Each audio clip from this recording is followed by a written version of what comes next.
Kita akan bahas sesuatu yang sering banget kita rasain, tapi mungkin jarang diomongin.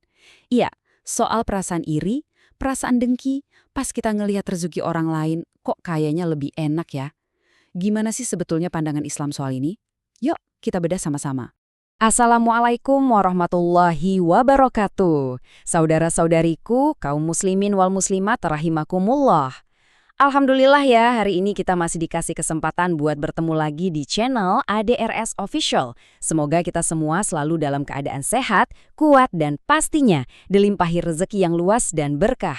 Amin. Coba deh, kita jujur sama diri sendiri sejenak. Pernah nggak sih kita lagi santai, ngelihat tetangga sebelah mobilnya baru, kinclong. Terus di hati tuh ada bisikan, wah enak ya jadi dia, kapan ya saya bisa kayak gitu? Nah, perasaan ngebanding-bandingin inilah yang jadi pintu masuk pembahasan kita kali ini. Oke, sekarang kita masuk ke fondasi paling dasarnya. Sebuah konsep yang kalau kita pegang erat-erat, insya Allah hati jadi tenang. Yaitu, keyakinan bahwa rezeki itu sudah diatur dan gak akan pernah salah alamat. Mungkin rumah yang kita tinggali sekarang, ya sederhana aja, gak segede istana. Kendaraan yang kita pakai buat sehari-hari juga mungkin biasa banget, gak semewah atau sekeren punya orang lain. Tapi ini yang paling penting untuk kita tanamkan dalam hati. Semua itu adalah takaran yang paling pas buat kita. Rezeki kita ya rezeki kita, nggak akan ketukar sama jatahnya tetangga. Allah sudah mengaturnya dengan sempurna. Nah, ini bukan kata saya loh. Ini langsung firman Allah. Ayat ini tuh kayak penegasan. Tenang, aku yang ngatur. Kadang rezeki kita dibikin lapang, kadang disempitkan. Itu semua ada dalam kendalinya. Kenapa? Karena Allah Maha Tahu dan Maha Melihat, Dia tahu persis apa yang terbaik buat kita masing-masing. Ini benteng pertama kita. Dan ada lagi nih, janji yang indah banget dari Allah. Kadang kita suka takut kan, kalau meninggalkan pekerjaan atau cara-cara yang haram, nanti rezekinya gimana? Justru sebaliknya. Hadis ini menjamin, saat kita berani meninggalkan sesuatu karena Allah, gantinya itu bukan cuma baik, tapi lebih baik. Dijamin. Oke, kita lanjut. Nah, kalau keyakinan pada takdir tadi mulai goyah, disitulah muncul satu penyakit hati yang bahaya banget, namanya hasad, atau yang kita kenal sebagai dengki. Jadi, apa sih hasad itu? Hati-hati ya, ini beda tipis tapi dalam banget sama iri biasa. Hasad itu adalah keinginan busuk di dalam hati supaya nikmat yang dimiliki orang lain itu musnah, lenyap dari dia. Ini benar-benar racun yang bisa merusak jiwa kita dari dalam. Dan coba deh, dengerin perumpamaan dari Rasulullah ini. Ngeri banget.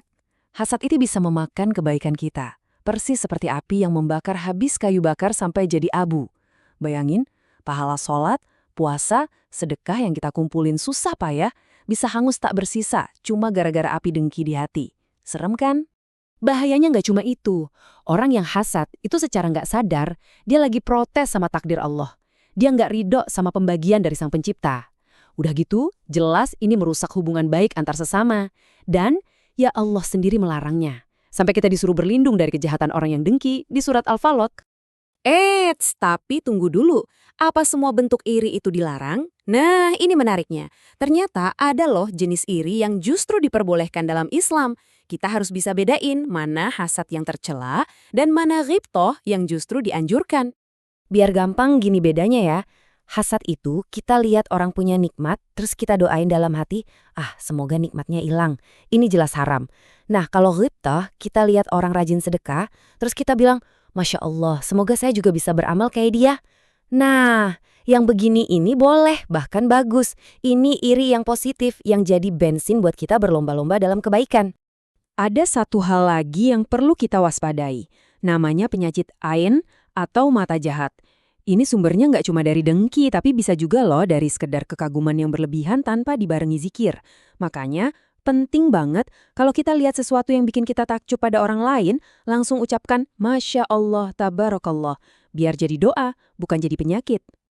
Oke, terus gimana dong solusinya? Gimana caranya biar hati kita ini terlindungi dari racun hasad dan jadi lebih lapang? Alhamdulillah, Islam ngasih kita resepnya. Ada langkah-langkah praktis yang bisa kita coba amalkan. Ini dia 4 kuncinya. Pertama, balik lagi ke fondasi. Kuatkan keyakinan sama takdir Allah. Yakin seyakin-yakinnya pembagiannya itu yang paling adil. Kedua, tinggalkan yang haram dan percaya Allah pasti ganti dengan yang lebih berkah. Ketiga, biasakan lisan kita mendoakan keberkahan untuk orang lain.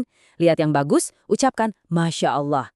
Keempat, wujudkan rasa syukur kita dengan berbagi, dengan sedekah.